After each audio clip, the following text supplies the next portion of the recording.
Beat box කරද්දි කොහොමද හුස්ම ගන්න? මම ලේසිම විදිය තමයි ඔයාලට කියලා දෙන්න යන්නේ. අනිවාර්යෙන් බීට් පැටර්න් එකක් ගත්තම ඔයාගේ බීට් බොක්ස් එකේ බීට් පැටර්න් එකේ ඉන්වර්ඩ් ඇන්ඩ් අවුට්වර්ඩ් බීට්ස් දෙකම හොඳ බැලන්ස් එකේ පාවිච්චි කරන්න ඕනේ. එතකොට මෙහෙම එකක් ගත්තොත් මේක ඉන්වර්ඩ් කේස් එක. මේක අවුට්වර්ඩ් කේස් එක. මෙන්න මේ වගේ සවුන්ඩ්ස් ගොඩාක් තියෙනවා. ඒ කියන්නේ බ්‍රීත් ඉන් කරන සවුන්ඩ්ස් ඉන්වර්ඩ්, බ්‍රීත් අවුට් කරන ඒවා අවුට්වර්ඩ් කියලා.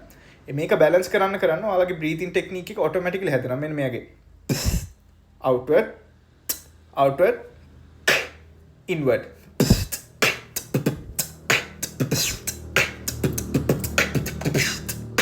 මේක very basic tutorial එකක් වගේ එකක් තමයි basic විදිහට තමයි මම මේ කියලා දෙන්න යන්නේ. මම ඉස්සරහට තව එකක් දාන්නම් කොහොමද breathing techniques handle කරගන්නේ කියන්නේ breathing technique එකක් එක්ක beat box කරන්න මෙන්න මේක.